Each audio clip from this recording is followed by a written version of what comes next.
La famille, je ne sais pas à quel moment, hein, mais vraiment à quel moment on a décidé de banaliser l'islamophobie, le racisme, etc. Voilà, je ne sais pas à quel moment on a décidé d'arrêter de lutter, de dénoncer tout ça, de s'organiser contre l'islamophobie et le racisme. Et les amis, moi, il y a des événements récents qui me font câbler. Je ne sais pas si vous êtes au courant. Il y a un gars, il écoutait dans sa voiture tranquille Kalash de Caris, d'accord? Il était en train de se mettre bien, il écoutait Kalash de Caris.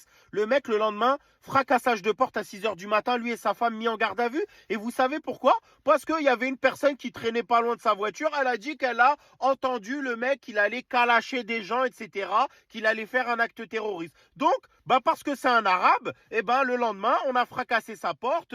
La personne qui a témoigné, donc elle a totalement mitonné. Elle a dit qu'ils étaient 4 dans la voiture. Au final, c'était pas vrai. Elle a dit que la personne, elle avait une djellaba grise. C'est pas vrai, etc.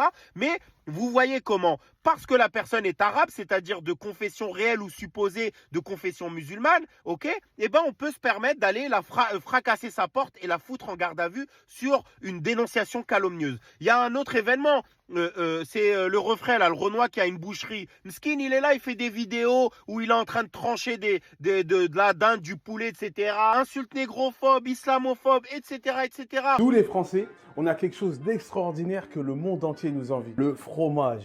Ce beau fromage de Haute-Savoie. Et il arrive très souvent, malheureusement, que j'ai des commentaires assez racistes, nauséabonds. Lui, un boucher français avec sa tête de noir. Nous, les Français, il a osé, Pépito. Nous, les Français, il est beau, le Gaulois. On est chez les fous, les amis. Et il n'y a plus personne qui dit rien. Et je ne sais pas à quel moment on a banalisé ça. On a décidé d'accepter de se faire hagar, que c'était normal. Il y a même des gens qui disent c'est les réseaux sociaux, c'est Internet. Quels c'est les réseaux sociaux, c'est Internet?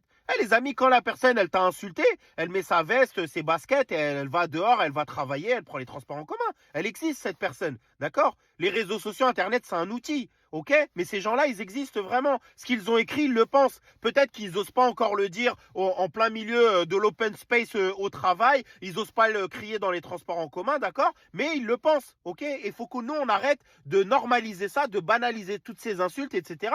Et qu'il faudrait qu'on commence à s'organiser, dénoncer l'islamophobie, le racisme. Il y avait une manif contre l'islamophobie, souvenez-vous, en 2019. Il y avait des milliers de personnes après l'acte terroriste contre la mosquée de Bayonne. Mais je veux dire, je sais pas, à minima, on devrait arrêter d'accepter qu'il y a des gens, parce qu'ils écoutent une musique de rap, c'est normal d'aller leur fracasser la porte à 6 heures du matin, etc. Je sais pas, on devrait même se rassembler, dénoncer les trucs, essayer de voir comment on fait à minima des pétitions, je veux dire des tribunes, etc. etc. Je veux dire, moi je suis hyper choqué par ça et je trouve qu'il y a de moins en moins de réponses. On s'organise plus, on dit plus rien sur tout ce qui est en train de se passer et c'est pas normal.